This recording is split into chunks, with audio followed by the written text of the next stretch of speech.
Chapter 7 to 10। अगर आप सबको मेरा ये स्टोरी पसंद आ रहा हो तो अपने भर भर कर लाइक, कमेंट और शेयर कर दे। इसके साथ साथ मेरे चैनल MS नॉवल स्टोरी को सब्सक्राइब जरूर करें। उन दोनों को ही अपनी आंखों पर यकीन नहीं हो रहा था कि अभी वो जिस शख्स को देख रहे हैं, क्या ये रियलिटी है या फिर उनकी आंखों का कोई धोखा।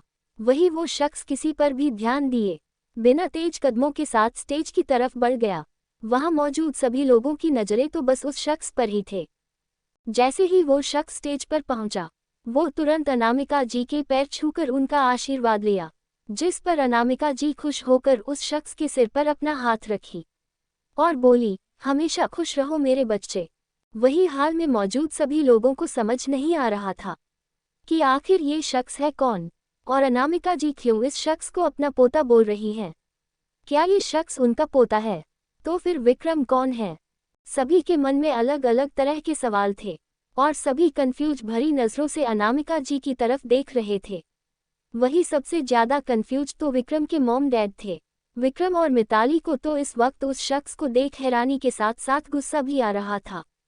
अनामिका जी से सबकी तरफ देखते हुए बोली, आई नो कि अब आप सब लोग काफी ज्यादा कंफ्यूज होंगे, तो अब मैं आप लोगों का ज्यादा टाइम वेस्ट नहीं करूंगी और मैं सीधे पॉइंट पर आती हूँ। ये है मेरा पोता यक्षांश रावत, रावत इंडस्ट्री का मालिक, और मेरे बड़े बेटे अभिमन्यु रावत का अंश यक्षांश रावत। सभी ने जब ये नाम सुना तो सब हैरान रह गए, क्योंकि अभिमन्यु रावत के बारे में हर कोई जानता था। बिजनेस की दुनिया में अभिमन्यु रावत का एक अलग ही पहचान था। उन्हें बिजनेस की दुनिया का बादशाह कहा जाता था और अंडरवर्ल्ड में भी उसका नाम था। उन्हें अंडरवर्ल्ड में मौत का सौदागर कहा जाता था। हर कोई उसके नाम से ही काम पूछते थे।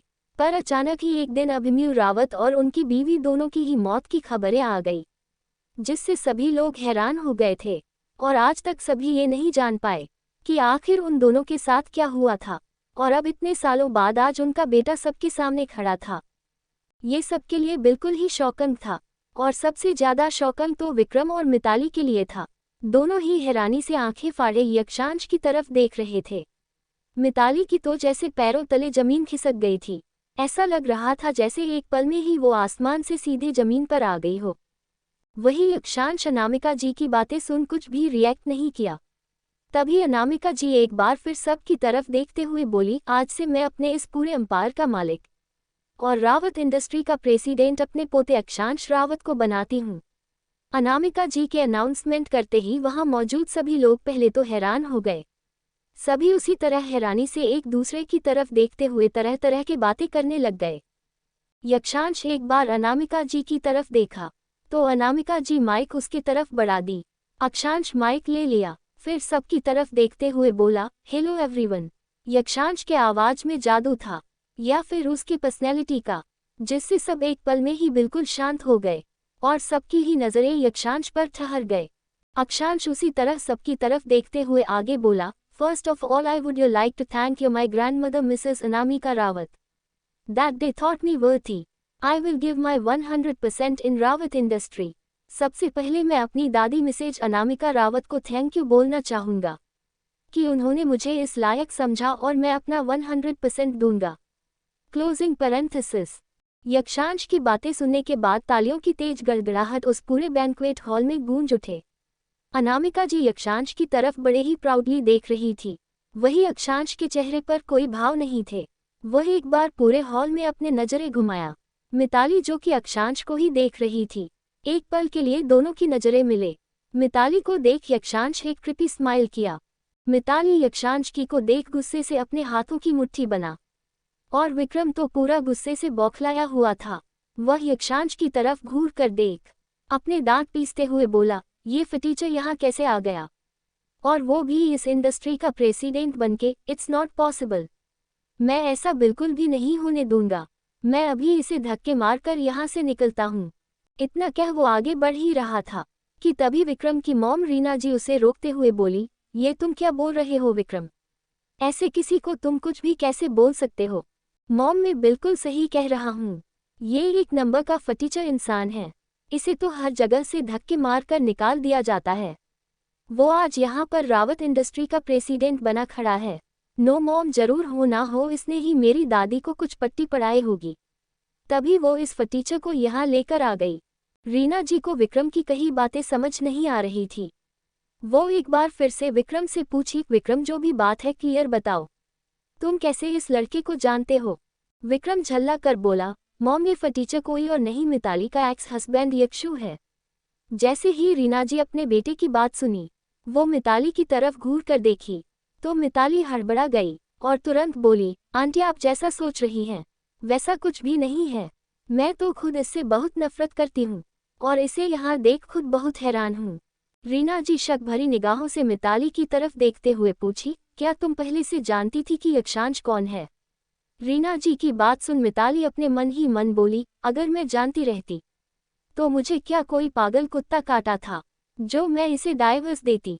फिर वो तुरंत रीना जी से बोली, नहीं आंटी बिल्कुल भी नहीं, और जहाँ तक मुझे लग रहा है ये जरूर किसी की फेक आइडेंटिटी लेकर यहाँ आया है।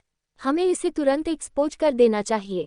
विक्रम भी मिताली की हाँ में हाँ मिलते हुए बोला, यस मॉम मिताली बिल्कुल सही बोल रही है, ये फटीचर जरूर किसी की जगह ले रहा है।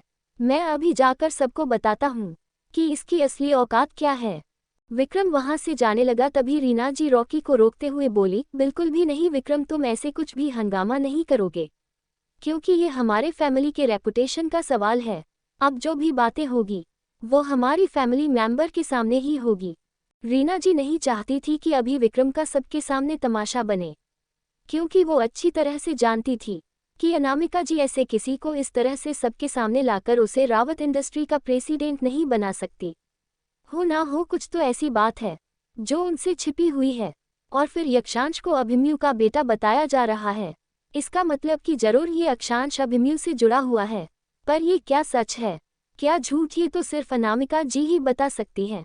यक्षांश अनामिका जी के साथ स्टेज से नीचे आया और फिर अनामिका जी यक्षांश को वहां पर आए बिजनेसमैनों से इंट्रोड्यूस कराने लगी। यक्षांश अपनी गहरी निगाहों से सभी की तरफ देख रहा था। उसकी निगाहें ऐसी थी कि जिसे देखकर एक पल के लिए सबकी बोलती बंद हो जा रही थी। वहां मौजूद सारे बिजनेसमैन जो कि अभिमन्यु रावत को भी जानते थे, वो सब यक्षांश की नजरों को देखकर साफ समझ गए थे कि ये अभिमन्यु रावत का ही बेटा है। अनामिका जी फिर यक्षांश को लेकर रीना जी के पास गई। वहीं पर उनके हस्बैंड अशोक जी भी थे और विक्रम मिताली भी साथ में खड़े थे। अनामिका जी यक्षांश की तरफ देखते हुए बोली, बेटा ये तुम्हारी चाची मिसेज रीना रावत है। यक्षांश उनकी तरफ देख बस हल्का मुस्कुराया। रीना जी को थोड़ा अजीब लगा। वो सोची थी कि यक्षांश उनके पैर छुएगा तो फिर वो यक्षांश की बेइज्जती करती, लेकिन यक्षांश ने तो ऐसा किया ही नहीं।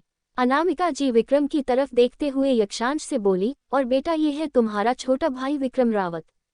विक्रम और मिताली दोनों ही यक्षांश को घूर रहे थे। वही यक्षांश उन दोनों की तरफ देखा और उसके होठों पर एक मिस्टीरियस स्माइल आ गए। यक्षांश के इस स्माइल को देखकर मिताली के दिल की धड़कनें बढ़ गई। तभी वहां पर अभिनव आया और यक्षांश के पास आकर उसके कान में कुछ कहा, जिसे सुनकर यक्षांश एक नज़र अभिनव की तरफ देखा और फिर अनामिका जी की तरफ देखते हुए बोला, दादी मुझे कुछ जरूरी काम है, मैं आपसे बाद में मिलता हूँ। अनामिका जी बस सिर हिला दी और यक्षांश मिताली की तरफ देख एक लुक दिया, फिर अपने आंखों पर गॉगल लगाकर अभिनव के साथ वहां से चला गया। यक्षांश के वहां से जाते ही अशोक जी अनामिका जी से पूछे, माँ ये सब क्या है? ये किस फटीचर को उठा कर लाए हैं आप? अनामिका जी घूरकर अपने बेटे अशोक की तरफ देखी और बोली, ये कौन सा तरीका है अपनी मॉम से बात करने का, और मैं इसी तरह से किसी राह चलते को उठाकर नहीं लाई हूँ, मेरा पोता है वो। रीना जी अशोक जी के हाथ को पकड़ हल्का दबाए और फिर खुद अनामिका जी से कुछ पूछने वाली थी। तभी अनामिका जी हाथ दिखाकर बोली, बस मैं इस बारे में कोई भी बात नहीं करना चाहती, मेरा ये लास्ट डिसीजन है और अब मैं ये डिसीजन नहीं बदल सकती। इतना कहकर अनामिका जी वहां से दूसरी तरफ चली गई और रीना जी बस अपने हाथ मलती रह गई। वही यक्षांश बाहर आया और तुरंत कार में जाकर बैठ गया। अभिनव भी आकर ड्राइविंग सीट पर बैठा और कार को आगे बढ़ा दिया। अभिनव अच्छे से जानता था कि आज यक्षांश बहुत बेचैन है। आज उसका अपने अतीत से सामना हुआ था, इसलिए कुछ सोचते हुए अभिनव कार को तेजी से हाईवे की तरफ मोड़ दिया। वही यक्षांश के चेहरे पर कोई भाव नहीं थे, पर उसके अंदर एक तूफान मचा हुआ था। करीब आधे घंटे बाद अभिनव ने कार को रोका। यक्षांश तुरंत कार से बाहर आया वो सामने देखा तो अभिनव ने कार एक बीच के सामने रोका था। चारों तरफ अंधेरा पसरा हुआ था और बीच पर इस वक्त इक्के दुक्के लोग ही दिखाई दे रहे थे। यक्षांश चलते हुए समुद्र के बिल्कुल पास जाकर खड़ा हो गया और उसकी गहरी निगाहें समुद्र की लहरों को एक तक देखने लगे। यक्षांश काफी देर तक वैसे ही समुद्र के किनारे खड़ा रहा। वहीं अभिनव कार के पास ही खड़ा था और दूर से ही यक्षांश को देख रहा था। अचानक ही दूसरी साइड से एक लड़की भागते हुए वहां आई और एकदम से जाकर यक्षांश से टकरा गई। यक्षांश जैसे ही किसी लड़की को खुद के करीब देखा तो चौंक गया। अचानक टकराने वो लड़की गिरने वाली थी कि यक्षांश तुरंत उसे उसके कमर से पकड़ संभाल लिया, लेकिन यक्षांश जैसे ही उस लड़की को देखा तो वो एकदम से घबरा गया। यक्षांश की गहरी निगाहें उस लड़की को ही देख रहे थे। वो लड़की अभी दुल्हन के जोड़े में थी। उस लड़की की हालत बिल्कुल भी ठीक नहीं लग रही थी। उसके सिर से और हाथ से ब्लड निकल रहे थे। यहाँ तक कि उस लड़की ने जो लहंगा पहना था वो भी जगह जगह से फटे हुए थे। उसकी हालत देखकर साफ पता चल रहा था कि उसके साथ कुछ गलत हुआ है। वही यक्षांश उस लड़की के चेहरे को ही गौर से देख रहा था। उस लड़की के चेहरे की तरफ देखते हुए यक्षांश के मुंह से एकदम से निकलता है, कौन हो तुम? वो लड़की अभी डर के कारण अपनी आंखों को बंद कर रखी थी। यक्षांश की आवाज जैसे ही उसके कानों में जाते हैं तो वो धीरे से अपनी आंखें खोलकर सामने खड़े लड़के की तरफ देखती है और उसके आंखों से आंसू गिरने लगती है। वो अभी बुरी तरह से हौंफ रही थी। फिर वो धीरे से अपने होठों को हिलाई पर उसके आवाज बाहर नहीं आई। इतना बोलते हुए वो लड़की वही यक्षांश की बाहों में झूल गई। यक्षांश देखा तो वो लड़की बेहोश हो चुकी थी। उस लड़की को बेहोश देखकर यक्षांश थोड़ा चौंक गया। तभी पीछे से एक साथ कई आदमी वहां आकर खड़े हो गए और यक्षांश की तरफ देखते हुए बोली, ओए लड़के, चुपचाप से इस लड़की को हमारी तरफ भेज दें।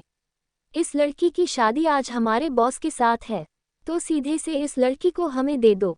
यक्षांश एकदम से उस लड़की को कसकर पकड़ लिया और उन आदमियों की तरफ देखा जो कि दिखने में गुंडों की तरह लग रहे थे।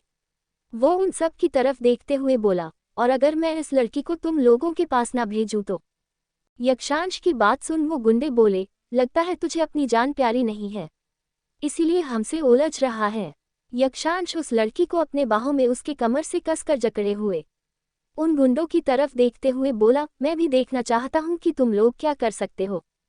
तभी वो सभी गुंडे एक दूसरे की तरफ देखे और तेज तेज हंसने लगे। फिर यक्षांश की तरफ देखते हुए बोला, सुन लड़के, हम तुझे एक लास्ट चांस दे रहे हैं।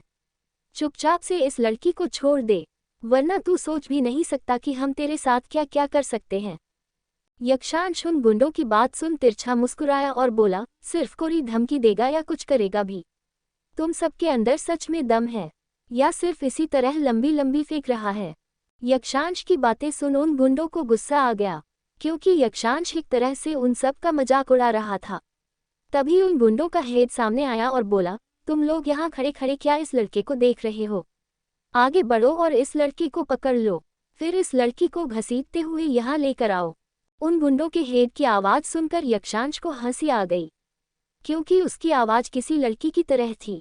वो तेज तेज हंसने लगा, फिर उसी तरह हंसते हुए बोला, अरे क्या बात है, यहाँ तो गुंडों के साथ साथ गुंडी भी आई हुई है।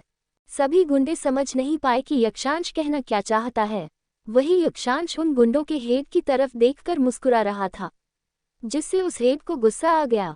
वो अपने हाथों की मुट्ठी बनाते हुए गुस्से से बोला, अब तू सोच भी नहीं सकता कि तेरे साथ क्या होने वाला है।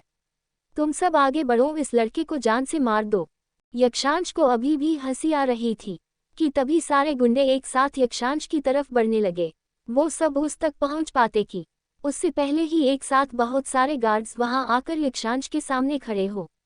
वो सभी गार्ड्स ब्लैक कलर के यूनिफॉर्म में थे। ये देख वो सारे गुंडे अपनी जगह पर रुक गए। तभी यक्षांश हंसते हुए बोला, क्या हुआ, अब आगे नहीं बढ़ोगे? देखो मैं अभी भी चुपचाप यही खड़ा हूँ, आओ और आकर मुझसे इस लड़की को छुड़ा कर ले जाओ। वो सारे गुंडे एक दूसरे की तरफ देख रहे थे। वही हेड एक बार फिर से चिल्लाते हुए बोला, मैंने तुम लोगों से कुछ कहा, जाकर जल्दी से इस लड़की को पकड़ो। पहले इन सब से लड़ लो, उसके बाद उस लड़की को पकड़ कर लाओ। आज इस लड़की को किसी भी हाल में बॉस के पास ले जाना है, वरना बॉस हमें नहीं छोड़ेंगे। लेकिन वो सारे गुंडे अपनी जगह से हिल भी नहीं पा रहे थे, क्योंकि उन सबको अपने सामने खड़े इतने वेल ट्रेन्ड गार्ड्स को देखकर डर लग रहा था। डर के कारण उन सबके माथे पर पसीना उभर आया था। वही यक्षांश एक नज़र उन सभी गुंडों की तरफ देखा और एकदम से उसे लड़की को किसी ब्राइडल स्टाइल में उस लड़की अपने गोद में उठा लिया। फिर उन सभी को इग्नोर करते हुए वहां से अपनी कार की तरफ बढ़ गया। यक्षांश आगे बढ़ते हुए उन गुंडों के हेड के पास गया और धीरे से बोला, सुन, तू पहले जाकर डॉक्टर से अपना इलाज करा, वरना तेरी आवाज सुनकर तेरे आदमी तो क्या गली का कुत्ता भी ना डरे। इतना कहते हुए यक्षांश एक बार फिर से मुस्कुराया, फिर उस लड़की को इसी तरह से गोद में लिए वहां से आगे बढ़ गया। यक्षांश के वहां से जाते ही सारे गार्ड्स उन सभी गुंडों पर टूट पड़े और कुछ ही देर में सारे गुंडे फर्श पर पड़े दर्द से बुरी तरह छटपटा रहे थे। यक्षांश अपने कार के पास आया। अभिनव अभी भी वहीं खड़ा था। वो यक्षांश को इस तरह किसी लड़की को अपने साथ लाते देखा तो एक पल के लिए चौंक गया। यक्षांश कार के पास पहुंचा और अभिनव की तरफ देखते हुए बोला, अब तू ऐसे मुझे क्यों देख रहा है, जैसे किसी भूत को देख रहा हो? जल्दी से डोर ओपन कर। यक्षांश की बात सुनते ही अभिनव हड़बड़ा गया, फिर जल्दी से कार का डोर ओपन किया। डोर ओपन होते ही यक्षांश उसी तरह उस लड़की को गोद में लिए तुरंत कार में बैठ गया। अभिनव अभी भी हैरान था कि आखिर ये लड़की है कौन जिसे यक्षांश अपने साथ लेकर आया है, और यक्षांश उसे खुद से दूर भी नहीं कर रहा। आखिर ऐसी क्या बात है? ये सब बातें अभिनव के मन में चल रहे थे। वही अभिनव को इस तरह से अपनी जगह पर खड़ा देखकर यक्षांश कार के अंदर से ही तेज आवाज में बोला, अब क्या ड्राइव करने के लिए पंडित जी से मुहूर्त निकलवानी पड़ेगी। अभिनव जैसे ही यक्षांश की आवाज सुना तो वो जल्दी से ड्राइविंग सीट की तरफ बढ़ा और डोर ओपन कर तुरंत अंदर बैठ गया। फिर जल्दी से कार को स्टार्ट कर उसे आगे बढ़ा दिया। अभिनव कार ड्राइव करते हुए यक्षांश से पूछा, कहाँ ले चलूं? तेरे अपार्टमेंट पर या फिर रावत मैंशन? यक्षांश तुरंत बिना किसी भाव के बोला, कार को अपार्टमेंट की तरफ मोड़ दो। जिस पर अभिनव तुरंत कार को अपार्टमेंट की तरफ मोड़। यक्षांश की नज़र अपनी गोद में बेहोश पड़ी उस लड़की पर गई।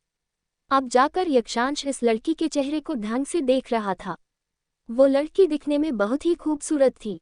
उसकी तितली की पंखों जैसी लंबी लंबी पलकें, गुलाब की पंखुड़ियों जैसे पतले होंठ और उसका गोरा बेदाग चेहरा यक्षांश को अपनी तरफ अट्रैक्ट कर रहे थे। यक्षांश उस लड़की की तरफ देखते हुए धीरे से बड़बड़ाया, आखिर कौन हो तुम? वहीं दूसरी तरफ मिताली जब अपने घर पहुंची तो हाल में उसकी मॉम सोफे पर बैठी हुई थी।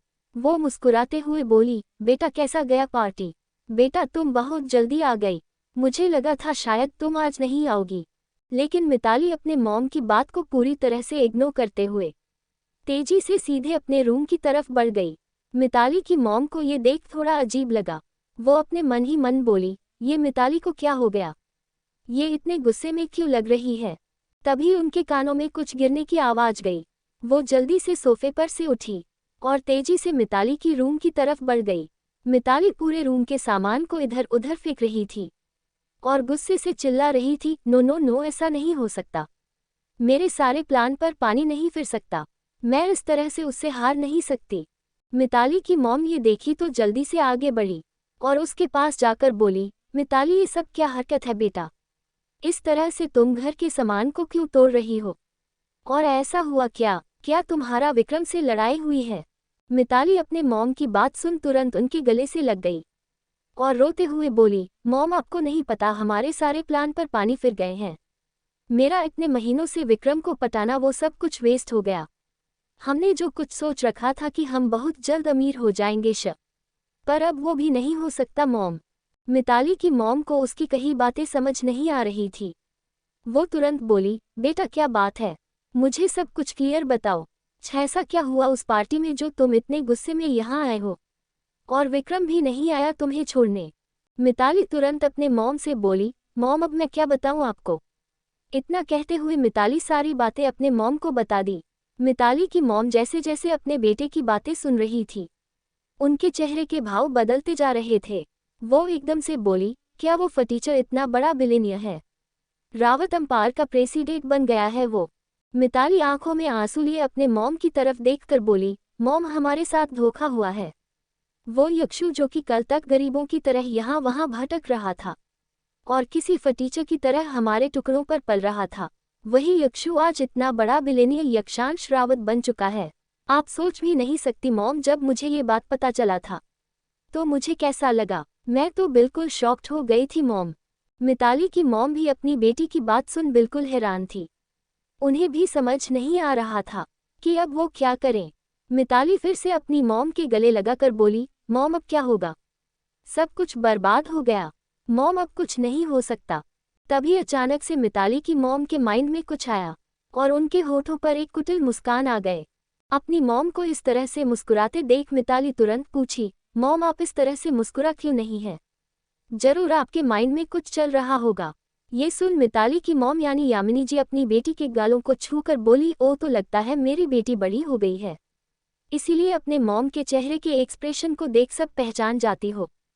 मिताली अपनी मॉम के हाथ को दूर करते हुए बोली, मॉम मजाक नहीं बताए मुझे, क्या प्लान चल रहा है आपके माइंड में? यामिनी जी अपनी बेटी के हाथ को पकड़कर बेड के पास लाई और उसे बेड पर बिठाते हुए बोली, तुम्हें इस तरह से इतना परेशान होने की जरूरत नहीं है। ये इतनी भी बड़ी प्रॉब्लम नहीं है, इसे तो तुम आसानी से सॉल्व कर सकती हो। जैसे ही मिताली ये सुनी तो वो अपनी मॉम की तरफ कंफ्यूज भरी नजरों से देखने लगी। तो यामिनी जी मिताली के माथे पर हल्की सी चपत लगाते हुए बोली, बुद्धू लड़की तुझे इतना नहीं पता। मिताली अभी भी कुछ समझ नहीं पाई। ये देख यामिनी जी तुरंत बोली, देखो बेटा अब जब विक्रम हमारे किसी काम का नहीं तो फिर तुम्हें उसके आगे पीछे घूमकर टाइम वेस्ट करने की कोई ज़रूरत नहीं है। तुम्हें तो बस उस एम्पायर के मलकिन बनना है और उसके लिए तुम्हें उस एम्पायर के मालिक को ही अपना बनाना है। अब वो चाहे विक्रम हो या फिर वो यक्षु, इससे क्या फ़र्क पड़ता है? तुम्हें तो बस वहाँ राज करना है। ये सुनकर मिताली तुरंत बोली, लेकिन मॉम अब तो मैंने उस यक्षु को डाइवोर्स दे दिया है, तो आपको क्या लगता है वो कभी भी मेरी बात मानेगा, मुझे एक्सेप्ट करेगा? अपनी बेटी के हाथों को पकड़कर यामिनी जी बोली, देखो बेटा ये जो मर्द होते हैं ना वो बहुत जल्द फिसल जाते हैं, तो तुझे बस एक बार उन्हें अपने हुस्न के जाल में फंसाने भर की देरी है। और वैसे भी तुम्हारा पति तो पहले से ही तुम्हारे प्यार में पागल है। तुम्हारी खूबसूरती को देखकर ही तो उसने तुझसे शादी किया था, तो एक बार फिर से तू अपनी खूबसूरती का जाल उस पर बिछा दे। और अभी कितने दिन ही हुए हैं तुम दोनों के अलग हुए और मुझे पूरा विश्वास है कि अभी भी वो तुझे वैसे ही पागलों की तरह प्यार करता होगा। तुझे बस एक बार उसकी तरफ इशारा करने की देरी है, फिर वो खुद ही तेरे आगे पीछे घूमता फिरेगी। फिर तू उसे नचाती रहना अपनी उंगलियों के इशारे पर जिस तरह से तू उसे नाचना चाहे। उसके बाद तो तुम्हें उस एम्पायर की मालकिन बनने से कोई नहीं रोक सकता। अपनी मॉम की बातें सुन मिताली की आंखों में भी एक चमक आ गया। उसे भी अपनी मॉम की बातें बिल्कुल सही लग रही थी और उसे पूरा विश्वास था कि यक्षु को फिर से अपने जाल में फंसा लेगी। मिताली अपनी मॉम की तरफ देख एक तिरछी स्माइल के साथ बोली, यू आर राइट मॉम, मैं ये कैसे भूल गई कि वो यक्षु तो मेरे लिए पागल है और उसे एक बार फिर से अपना बनाना कोई मुश्किल काम नहीं। यक्षांश के बारे में सोचते हुए मिताली के होठों पर एक कुटिलता भरी मुस्कान आ गई। वो उसी तरह स्माइल करते हुए अपने मन ही मन बोली, रेडी हो जाओ, बहुत जल्द मैं फिर से तुम्हें अपना बनाने वाली हूँ माय एक्स हस्बैंड। वहीं दूसरी तरफ यक्षांश की कार उसके अपार्टमेंट के सामने आकर रुका। अभिनव जल्दी से बाहर आया और बैक सीट का डोर ओपन किया, तो यक्षांश उसी तरह उस लड़की को अपने गोद में लिए कार से बाहर आ गया। फिर उस लड़की को गोद में लिए अपार्टमेंट की तरफ बढ़ गया। यक्षांश अपार्टमेंट के अंदर आकर उस लड़की को गोद में लिए हुए सीधे अपने रूम की तरफ बढ़ गया। अभिनव तो आंखें फाड़े ये सब कुछ देख रहा था। उसे तो अपनी आंखों पर यकीन ही नहीं हो रहा था कि यक्षांश ऐसा कुछ भी कर सकता है, क्योंकि यक्षांश भले ही अब पब बार में जाने लगा है और लड़कियों के साथ डांस भी करता है, पर वो कभी भी किसी लड़की को लेकर अपने अपार्टमेंट तक नहीं आया। और आज यक्षांश उस अनजान लड़की को अपार्टमेंट ले आया और यहाँ तक कि वो उसे लेकर अपने रूम में जा रहा है। ये सब अभिनव के लिए एक के बाद एक झटके थे। वही यक्षांश को भी कोई होश नहीं था कि अभी वो क्या कर रहा है। ये शायद उस लड़की का असर था। रूम में पहुंचकर यक्षांश धीरे से उस लड़की को बेड पर लिटाया। बेड पर लिटाने के बाद यक्षांश की गहरी निगाहें उस लड़की के खूबसूरत चेहरे पर एक बार फिर से टिक गए। वो कुछ देर तक उसी तरह उस लड़की की तरफ देखता रहा और फिर वो उसे ब्लैंकेट से अच्छे से कवर कर रूम से बाहर आ गया।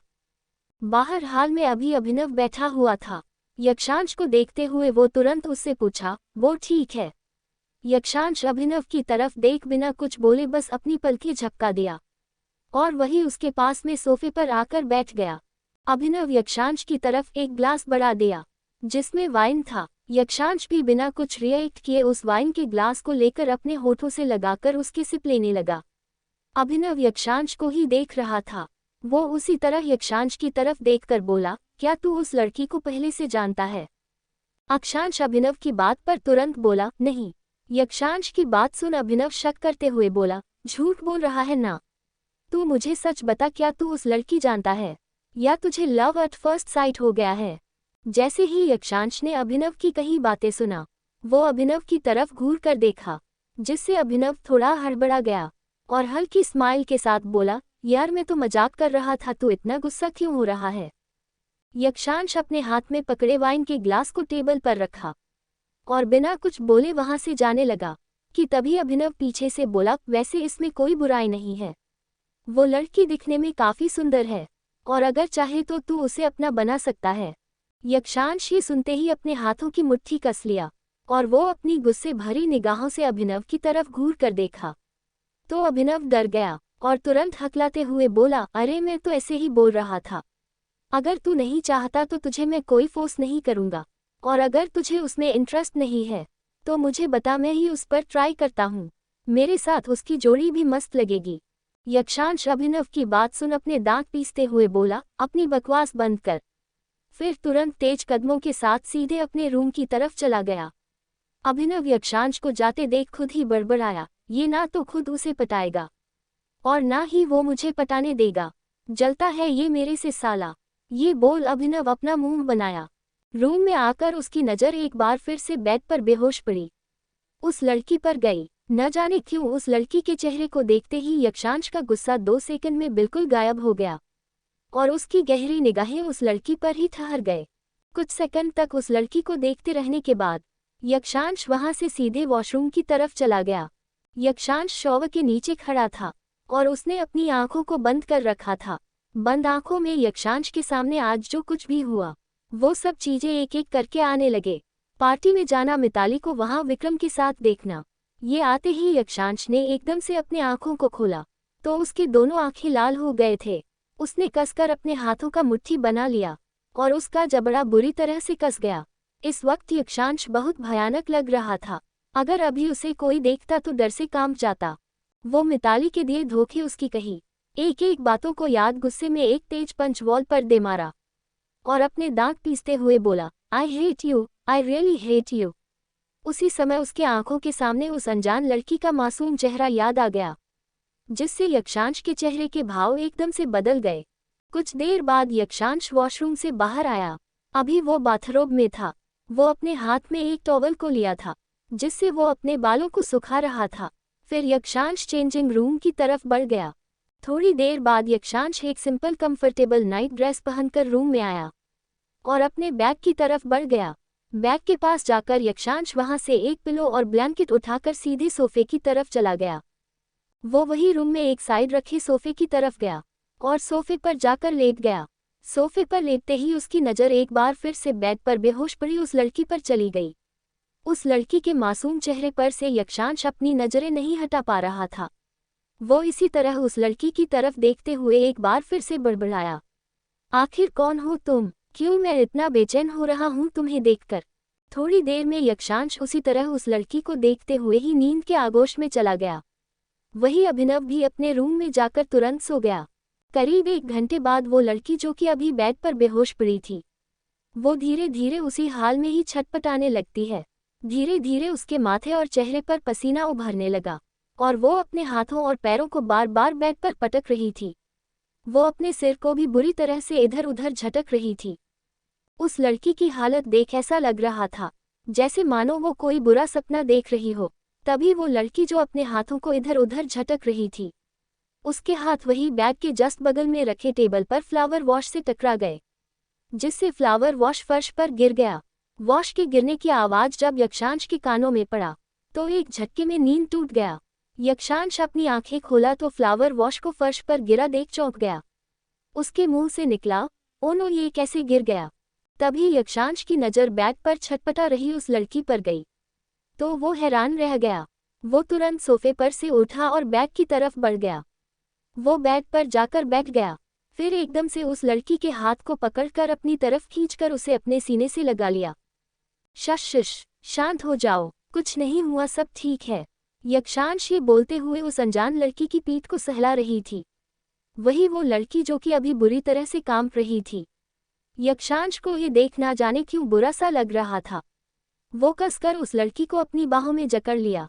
कुछ देर बाद धीरे धीरे वो लड़की थोड़ी नॉर्मल हुई। ये देखकर यक्षांश उसे धीरे से बेड पर लिटा दिया और प्यार से उसके सिर को सहलाने लगा। यक्षांश कुछ देर तक उस लड़की की तरफ देखता रहा, फिर उठकर वापस से सोफे पर जाकर लेट गया। सोफे पर लेटे हुए यक्षांश उस लड़की की तरफ एक तक देखता रहा। उस लड़की की तरफ देखते हुए यक्षांश धीरे से बड़बड़ाया, आखिर क्या हुआ है तुम्हारे साथ? ये इस तरह से इतनी बेचैन क्यों थी? यक्षांश के मन में इस वक्त एक साथ बहुत से सवाल चल रहे थे, जिसका जवाब सिर्फ उस लड़की के पास ही था। यक्षांश उसी तरह बहुत कुछ सोचते हुए अपनी आंखें बंद कर लिया और कुछ ही देर में नींद के आगोश में चला गया। सुबह के करीब 7 बजे रहे थे, लेकिन अभी तक यक्षांश और उस लड़की में से किसी की भी नींद नहीं खुली थी। अचानक ही अलार्म की आवाज़ सुनकर यक्षांश की आंखें धीरे धीरे खुलने लगे। वो अपने आंखों को रब करते हुए उठकर सोफे पर बैठ गया। सोफे पर बैठते ही यक्षांश की नज़र बेड पर सो रही उस लड़की पर गई। वो लड़की अभी भी बड़े ही आराम से सिकुड़कर सो रही थी, सोते हुए किसी छोटे से खरगोश के बच्चे की तरह लग रही थी। यक्षांश उस लड़की को देखा तो उसके होठों पर अचानक ही स्माइल आ गए। वो खड़ा हुआ और धीरे धीरे इस लड़की की तरफ अपने कदम बढ़ा दिया। उस लड़की के पास जाकर कुछ देर तक उस लड़की के खूबसूरत चेहरे को निहारता रहा, पर तभी अचानक ही उसके चेहरे के भाव बदल गए। उसका चेहरा सख्त हो गया। उसने कसकर अपने हाथों की मुट्ठी बना लिया और तुरंत तेजी से वहां से सीधे वॉशरूम की तरफ बढ़ गया। वो वॉशरूम में जाकर शॉवर के नीचे खड़ा था। उसकी आंखों के सामने एक के बाद एक मिताली के साथ बिताए पलों के सीन आ रहे थे। मिताली का उसे धोखा देना, उसे बेइज्जत करके घर से निकलना, ये सब कुछ याद आते ही यक्षांश गुस्से से अपने हाथों की मुट्ठियां भींच लेता है और एक के बाद एक लगातार वॉल पर पंच करने लगता है। करीब आधे घंटे बाद यक्षांश खुद को नॉर्मल करता है और वॉशरूम से बाहर आता है। जैसे ही यक्षांश वॉशरूम से बाहर आता है, सामने का सीन देख उसके भावे तन जाते हैं। इस वक्त रूम में अभिनव आया हुआ था। वो सोफे पर बैठा हुआ था और वो अपने एक हाथ अपने गाल पर रखे हुए थे। वो उसी तरह बैठे हुए एक तक बेड पर सो रही उस लड़की की तरफ देखे जा रहा था। ना जाने क्यों यक्षांश को अभिनव का इस तरह से उस लड़की को देखना अच्छा नहीं लग रहा था। यक्षांश एकदम से आगे बढ़ा और अभिनव की तरफ घूर कर देखते हुए बोला, क्या कर रहा है तू यहाँ? यक्षांश की आवाज़ सुनते ही अभिनव अपने सेंस में वापस आया। वो हड़बड़ाते हुए यक्षांश की तरफ देखकर बोला, वो मैं तो तुझे बुलाने आया था, और फिर जब देखा कि तू वॉशरूम में है, तभी मेरी नज़र स्लीपिंग ब्यूटी पर चली गई। सच में यार, ये कितनी खूबसूरत है। मैंने तो कल इसे ध्यान ही नहीं दिया, पर अभी देख रहा हूँ, सच में यार कितनी गोरी है। ये बिल्कुल मिल्की मिल्की, इसके बाल सिल्की सिल्की और उसके गाल उफ। अभी अभिनव बोल ही रहा था कि तभी यक्षांश उसे गुस्से से घूरते हुए बोला, तुझे कैसे पता इन सब के बारे में? क्या तूने उसे टच किया है? सच सच बता, तू यहाँ क्या कर रहा था और क्या तूने उसे तंग किया, बता मुझे। ये बोलते हुए यक्षांश अभिनव के कॉलर को कसकर पकड़ लिया था। अभिनव यक्षांश को इतने गुस्से में देख घबरा गया। फिर वो तुरंत हंसते हुए बोला, ओह ब्रो, कॉम डाउन। तू इतना गुस्सा क्यों हो रहा है? मैंने ऐसा कुछ नहीं किया जो तू सोच रहा है। वो तो मैंने इसे देखकर कहा, तू खुद ही देख ले। ये दिखने में ऐसी लगती होगी, देख उसे कितनी सॉफ्ट है। ये बोलते हुए अभिनव उस लड़की की तरफ बढ़ रहा था, जिससे यक्षांश एकदम से उसके हाथ को पकड़ लिया और उसे गुस्से से घूरते हुए बोला, दूर रह उससे। अभिनव ये सुना तो अपनी आंखें छोटी कर यक्षांश की तरफ देखा और बोला, तुझे क्यों इतनी प्रॉब्लम हो रही है? तू तो इस तरह से रिएक्ट कर रहा है जैसे मैं तेरी गर्लफ्रेंड को छूने जा रहा हूँ। ये बोलते हुए अभिनव एक तक यक्षांश को देख हल्का हल्का मुस्कुरा रहा था, पर यक्षांश अभिनव की बात को इग्नोर करते हुए उससे बोला, चल जा यहाँ से और जल्दी से ब्रेकफास्ट की तैयारी कर, मैं अभी आता हूँ। अभिनव यक्षांश की बात सुनकर भी वहीं खड़ा था। ये देखकर यक्षांश उसे लगभग धकेलते हुए बोला, मैंने तुझसे कुछ कहा है, चल जा यहाँ से। ऐसे अचानक धकेलना से अभिनव वही रखे टेबल से टकरा गया और लड़खड़ा का नीचे गिर गया। नीचे गिरने पर अभिनव उसे घूरकर देखने लगा। वही यक्षांश के चेहरे पर अभी भी कोई भाव नहीं थे। वो उसी तरह अभिनव को घूर रहा था। वही इस आवाज को सुनकर बेड पर सो रही उस लड़की की भी आंखें खुल गई। वो एकदम से उठकर बेड पर बैठ गई। वो बहुत ही ज्यादा घबराई हुई लग रही थी। खुद को अनजान जगह पाकर उसके चेहरे पर डर के भाव आ गए थे। वही उसे उठा हुआ देखकर अभिनव बड़ी सी स्माइल के साथ बोला, वो देख मेरी स्लीपिंग ब्यूटी उठ गई। अभिनव की बात सुनकर यक्षांश भी बेड की तरफ देखा। उस लड़की को उठा हुआ देख यक्षांश की आंखों में भी हल्की सी चमक आ गई। वो उस लड़की को इस तरह से घबराया हुआ देखा तो उसकी तरफ बढ़ गया। यक्षांश को ऐसे उस लड़की के पास जाते देख अभिनव बड़बड़ाया, ये देखो मुझे तो ये पास नहीं जाने दे रहा है और खुद कैसे उसके पास जा रहा है, इसकी तो मैं। वही यक्षांश उस लड़की के पास जाकर उससे पूछा, क्या हुआ, तुम इतनी घबराई हुई लग रही हो और अब तुम कैसा फील कर रही हो। वो लड़की यक्षांश को देखी तो उसे याद आया कि ये तो वही लड़का है जिससे कल वह टकराई थी, लेकिन फिर भी वो लड़की यक्षांश से डर रही थी। यक्षांश उस लड़की से बोला, क्या हुआ, तुम ऐसे डर क्यों नहीं हो, मैं कुछ नहीं करूंगा और बताओ तुम अब ठीक तो हो ना। लेकिन वो लड़की कुछ बोल नहीं रही थी। यक्षित एक बार फिर से उस लड़की से पूछा, मैंने तुमसे कुछ पूछा है, बताओ कैसा फील कर रही हो। तो वो लड़की अपने कपड़े में इधर उधर कुछ ढूंढने लग गई। अब तक अभिनव भी उठकर वहां आ गया था। उस लड़की को इस तरह से कुछ ढूंढता हुआ देख अभिनव कंफ्यूज हो गया। वो यक्षांश की तरफ देखा तो यक्षांश भी अजीब नजरों से उस लड़की को देख रहा था। अभिनव धीरे से यक्षांश के पास आया और उसके कानों में फुसफुसाते हुए बोला, यार कहीं ऐसा तो नहीं कि ये लड़की पागल है। अभिनव की बात पर यक्षांश उसे तीखी नजरों से देखा तो अभिनव अपने दांत दिखा दिया। वही यक्षांश उस लड़की को इस तरह से कुछ ढूंढता हुआ देखकर उससे बोला, क्या ढूंढ रही हो तुम, क्या चाहिए तुम्हें। ये सुन वो लड़की इशारे में कुछ बताने लगी, लेकिन एक सांस को कुछ समझ नहीं आया। वो गुस्से से थोड़ा झल्ला कर थोड़ा तेज आवाज में बोला, ये इशारा करना बंद करो और साफ साफ बताओ क्या ढूंढ रही हो तुम। यक्षांश के इतने तेज से बोलने पर वो लड़की डर से कांप गई और उसकी आंखें नम हो गई।